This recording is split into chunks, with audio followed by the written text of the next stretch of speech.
The new Ping I-59 irons look beautiful, and when you strike them well, they feel even better. Can they be used by a mid-handicap golfer? Let's do it. Let's do it now.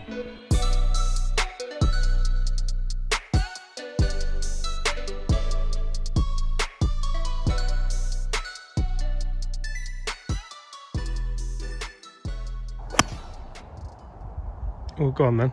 Hi everyone, James Robinson here guys. First things first, I'd like to warmly welcome you all back to the channel, or welcome you to the channel if you're new to the channel. I'd also like to welcome Mark back, because you're certainly not new to the channel. Mark, how are you? I'm not new to the channel. I'm very good, thanks James. A stalwart of the channel, Stalwart, we yes. could say. Yes, not a wart, a word. So today, Mark, we're testing the Ping I-59 irons. There's a lot of confusion around these, or there was, because they look so beautiful. I think so many people want to use them. I think you're in that bracket. You would love to use these. I'd love to be able to use them now. Do you think you can use them? Well, I think that's I can probably hit them. Yeah, but can we use? Can I be consistent with big them? difference, isn't there? Yeah. So Mark, your playing handicap here is 11. It's 11. So 8.8 stroke index, playing at 11. So we're still calling you a mid handicap. We're clutching. We're clinging on. And today we're going to play a couple of different holes.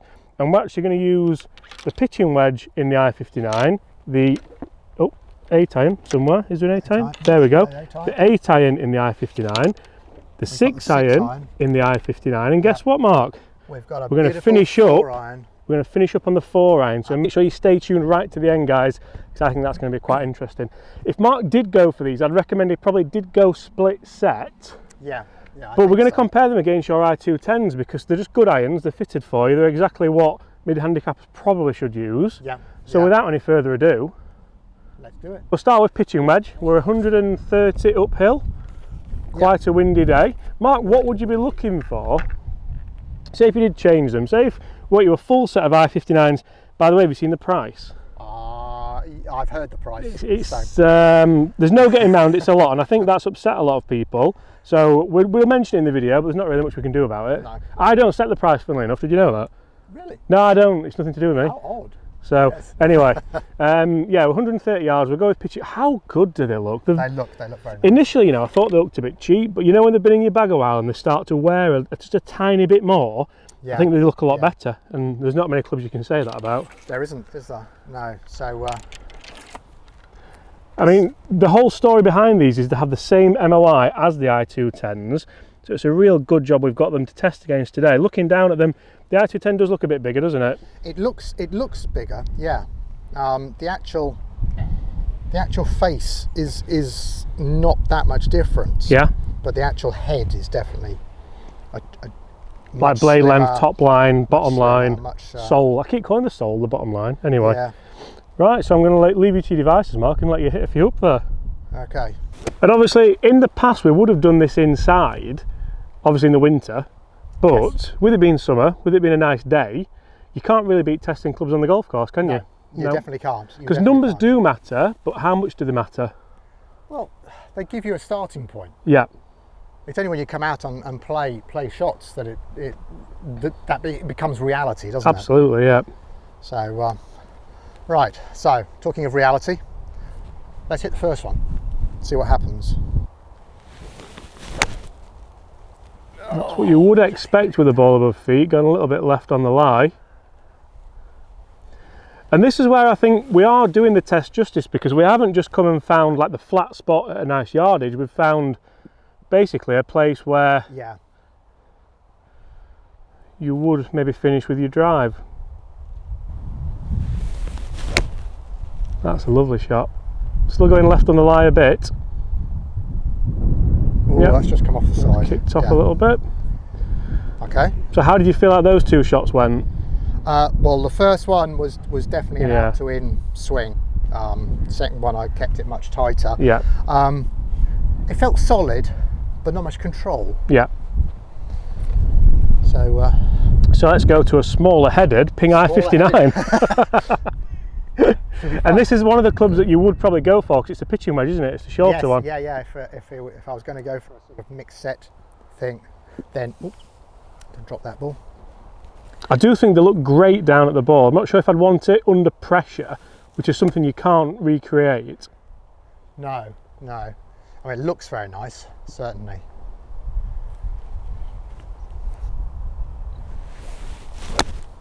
Oh, that sounded incredible. Oh, it's short. I'm short. I did not see that, did you? No, I thought that was going all right. Interestingly, the lofts are slightly higher, as you can imagine with these, than the I210s. Not a lot. Right. Okay. But I expected that, to be honest, I expected that to be back deck, never mind, short of the green. Yeah, let's have another go, shall we? It's another good strike. That's up there, is it? Just, front edge. Just. So this is, I'm really interested to see not only the dispersion difference, but distance difference as well. They were well struck, weren't they? There's some some ball residue in there, Mark. That's wonderful. Should we go up there and see where they are? Yeah. Was there any prime difference in feel there, Mark? Obviously the I59s are designed to be forged and have a nice soft feel to them. Yes, it was obviously a difference with the face there. Is that something you look for as a mid-handicap golfer, a nice soft feel? I would like that feel, certainly. Yeah. Certainly in the short irons like that. Yeah, I think long irons, you don't mind getting away with it, do you? No, not at all. So the I59 shots, we have one just short here. Yeah.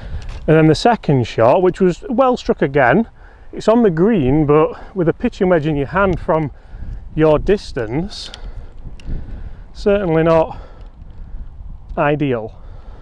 Where's the I210, Mark? So we can say there's another 10 yards there, can't we? Because it landed on the, on that landed edge there. and came this way. So yeah, another 10 yards difference between those. Pitching wedge wise, quite disappointing with all of them really. I think if you'd have put the swing on the second two with your I210s, it would have been all right. Yeah, you potentially got a 15 foot, 20 foot birdie putt, which is okay. So interesting couple of shots there, Mark, on the opening hole with pitching wedge. Pitching wedge is probably the club that you would hope you don't see much difference with. Yes, realistically. So we'll go down and play an 8-iron, similar kind of array of shots now. And for me, so you can get these in what they call power loft or retro loft or different kind of lofts. That might be something you look at to bring it closer to your I210. Ping do say that they are the same MOI, same forgiveness level as I210. But then if you don't go as far anyway, do you want to give that distance up? Oh no, exactly. Yeah, I'm not sure that you do, really. I've never met a golfer yet who says, oh, I hit it too far really, so I'll rein it back a bit. Yeah. It'll be interesting to see what the 8-iron does. It will be. 147, that's probably about perfect, is it, for an 8? We're into the wind a little bit. We're into the wind a little bit. And I'm interested to see what can happen with these. I mean, looking at the difference of these, I didn't think the difference would be as big, especially with the sole. That's something which mid-handicappers definitely need to think about. Definitely. How would you feel pulling the I59 8-iron out of the bag, say if you're playing in a medal or a knockout? Well, on a first time use kind of basis, I'd be quite nervous. Yeah. I have to say. Although, if I'm playing with them in my bag, of course it wouldn't be quite the same, would it? Yeah, so we should probably say the difference in these clubs realistically, yes, we have tungsten weighting in the toe and in the heel of the I59 to give it the forgiveness levels of the I210, but the I210 obviously has this weighting in the back and the perimeter weighting around, as well as obviously the wider sole, thicker top line, stuff like that. Yeah. They're the differences that you do get, realistically. Yeah. How much difference does it make? I think we saw a bit of a difference on the first hole we played, like looking at these 8-irons now. Don't get me wrong, they're different. That looks very, very thin, doesn't it, the top line? Yeah, top line. It's not a world apart. It's definitely not blueprint. No, it's not blueprint, that's true. But it's certainly not forgiving, in brackets. What we're going first? We're going I59 first this time. I really do think you can attack this. The wind's died a little bit. Middle flag front. That's incredibly well struck. It's moving on the wind. Yeah, it's just drifting a little bit, isn't it? Is that a little bit short again? It'll be a little bit short. How would you rate that strike if you were going to... The strike was okay. I quite liked it. I mean, it wasn't a perfect strike. No. Sound-wise, it sounded good. But it sounded nice. Yeah. I mean, it came out the middle of the club, but it sort of. If we're in a lesson or a fitting and I hear that, I'm quite happy to hear it. Maybe it was a bit of a glancing blow.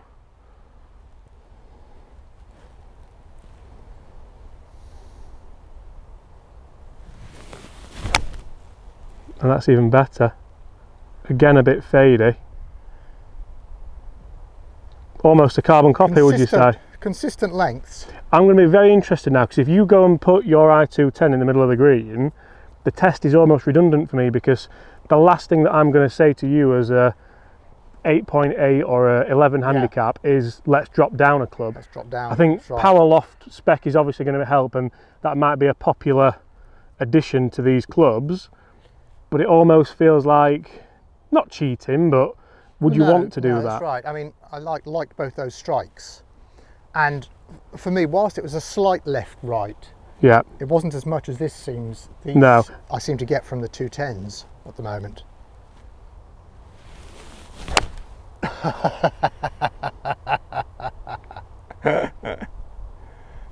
Well, there's the forgiveness for you.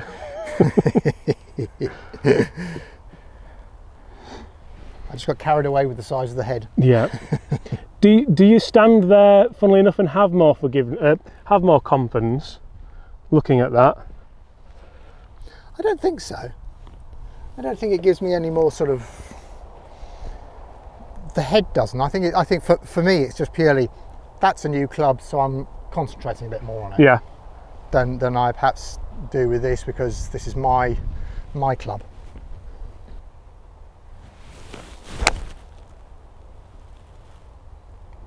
Leaking right a bit. Now that isn't a surprise. Now that's interesting, isn't it?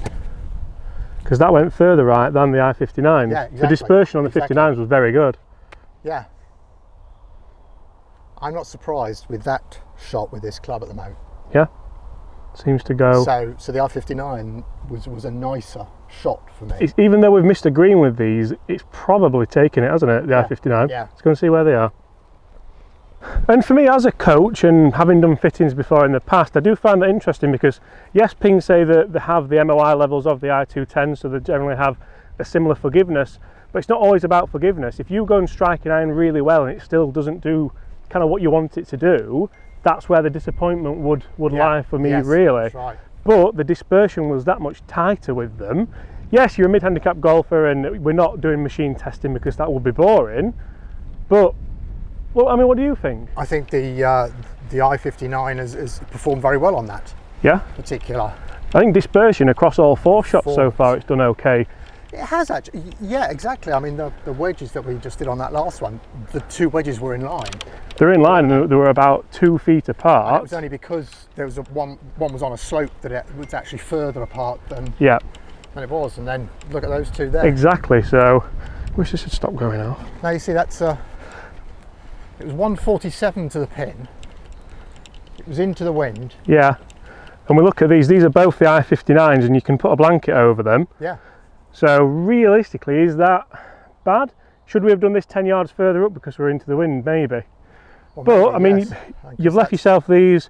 I'd say you probably get up and down by one of these. Maybe not both of them, but one of them.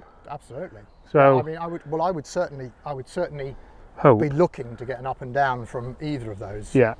And then the I-210, which was a similar shot. Just there. Oh, so it's actually the same distance. Same distance. So, yeah, same distance. And strike-wise, your main worry with the I-59 is the strike, isn't it? Yeah. But then if you're going to go and strike them that well anyway, stick a power loft on there and the right shaft, and maybe we're away. Yeah, exactly. Shall we continue the debate into the 6-iron? Oh yes, let's. And interestingly, the bladed shot that Mark hit, the first shot with the I-210, is right at the back of the green. That's obviously nothing really to do with the club. That's just more down to hitting it with the leading edge that hasn't got a lot of loft on it. Yeah, 168. Yeah, so 170 is your shot, is it, for 6-iron? Yeah, that's what I should be looking at through the 6-iron. 6-iron's probably the club that, if you went split set, would you change at 7? Would you change at 6? Well, exactly. Look at the size difference. It starts to get really obvious, doesn't it? Yeah, it does. That's a big. So what that's going to do as well, for people who don't know, that's going to shift the CG of the club and the centre of gravity, isn't it? So it's going to alter spin rate and forgiveness. That's what the CG is, James. Exactly. You can't with CG and the centre of gravity. Oh yeah. It's been a long day, Mark. We got up early this morning. Should we alternate on this one? Go 210, 59, 210, 59.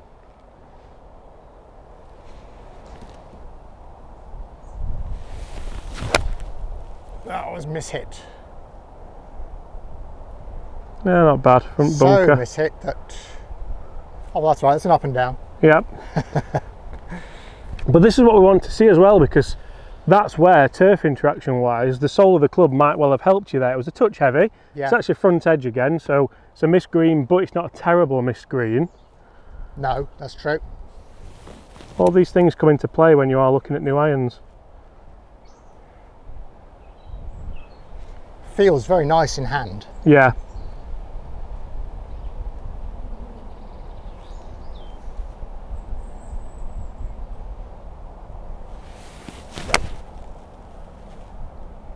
Well struck, but it's going right. Another one that's way short. Was that well struck, or was it just no? No. That's the one where you're starting to think, can I? With with the 6 especially. Yeah. It sounded okay, but it's well short. Sounded okay, but it's well short, isn't it? It's actually further short than the bad strike with your normal I210.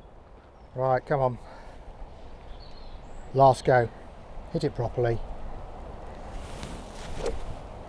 Like that.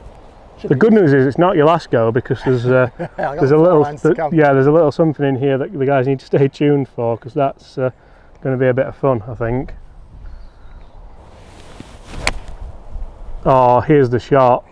This could go in actually. Stay left.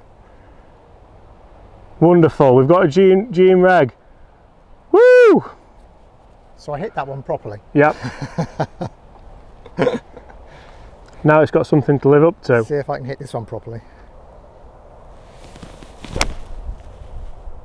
Oh, go on then. Has it got the legs? No.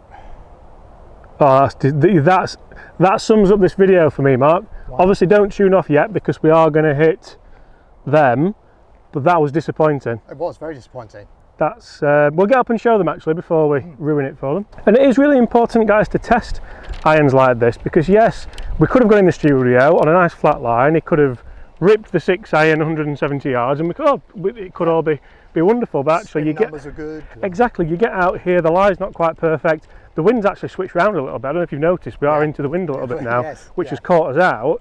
And a lot of people might be commenting saying, well, Mark's hardly hit a green in regulation in this video, but that's mid-handicap golf.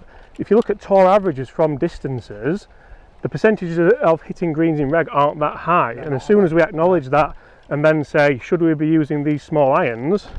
Exactly. I think that's the answer to the video, isn't it? Definitely. So the first ball we're going to come to on the left here is the first I210, which was a little bit heavy. It's actually not done bad. It was a poor shot. This shot was an absolutely ripped I-59. It was. I hit that really well. Yeah, I enjoyed watching it. I enjoyed hearing it. The shot up on the green there is a ripped I210. Now that's a 20-yard difference, isn't it? Fair enough, the wind changed on us, it's got up a little bit. But these are all factors of golf. These are all things you have to think about. And it's a little bit of an eye-opener, to be honest. That's putting, I was thinking about maybe using them, but it's not down to the MOI, it's not down to the forgiveness, it's just down to, we just don't go as far. No, it can be down to the loft, it can be down to the technology in them. It can. But we've got to remember the 210s aren't power lofted. No. So yeah, that's a big difference. And that's why it can pay. You could have saved yourself £1,700 by doing this quick test, couldn't you? Absolutely. Absolutely. Where's your other I210, by the way? Is it in the houses? Took a bad bounce. No, the other 59. Oh, it was, weren't it? I think that's going to have to go down as a lost ball, Mark, for the I-59 on the right. Not that I thought we would have lost it, but do you want to know the good news? Time for the 4 irons. Time for 4 irons, yes. Yeah. So Mark, the good news is you've smashed one down the 18th hole, par 5. You've got about 190 yards into the wind, so if you get a good 4 iron, you've every chance at making an eagle. This is what the viewers have stayed for, I know it is. The bad news is you've just invested £1,700 in the new I-59s and you've got the 4 iron. Let's do it. And let's do it now. Now looking down at this is what kind of shook me a little bit. I could probably use these, but I don't think I would, because it's almost eye blade like, isn't it? Yes, yeah, very much so. Very much. You need to be confident with a long iron to hit that, I think. Which some people will be. Like this is, and I hope people aren't thinking that this video is the I-59s are rubbish, don't go and buy them because no one can hit them. That isn't what this video is. When I played with them and tested them, I quite liked them. I didn't play that well with them, But these clubs aren't really made for a mid-handicapper, are they? I suppose we're kind of trying to put that to bed in this video by factually hitting shots. Watch you go and put this to about 10 feet now and then leave the window open for everyone. With the 59 first. Yeah, we've got the lovely autumnal clubhouse in the background. Oh, stop it. If this isn't up there... It's not big. It's not big enough. Oh, it's in a bunker. In the bunker. That's so disappointing. I think with I210 that gets up there. You can't strike that any better, can you? No, Let's have a look at the club. Oh yeah, I mean that should take away spin, shouldn't it, as well? Yeah. Good shot really. The wind is quite strong. Yeah, it is a strong wind now. It's probably a club wind, but we are playing for that, I think, aren't we? We're not going all the way back to 210, which you could hit in a sim. That shot in a sim probably does go about 210, doesn't it? 215. Yes, I would be very disappointed not to be on the green. And you're almost kidding yourself. With a shot that good with a 4-iron. Yeah. Oh, that's going to the right. It was well struck again. Yeah, I expected that to be short with the strike it had on it. Can't you put that strike on that? Yeah, well, exactly. Yeah. So the argument there is this is what I'm working on over winter, everybody. It's obvious.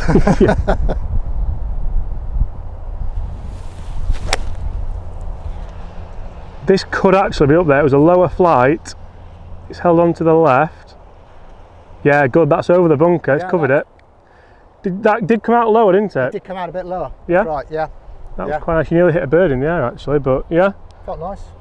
Good. So dispersion-wise, we can't fault the I-59. No. Dispersion hasn't been an issue, just distance. Yeah.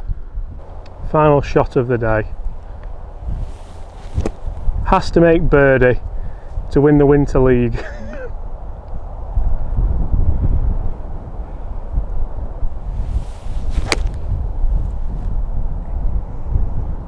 This is going to be interesting. Hold its line. Yeah. Right hand side of the green. Lovely shot. But interestingly, to be fair on the 59, that's further. The 59 the second one, yeah. How did you strike that one? Interesting. Out of the heel. Let's go and see where they are, Mark. So quite a number of interesting shots there, all well struck for a 4-iron. So for a mid-handicap golfer, you're not overly worried about the strike on those.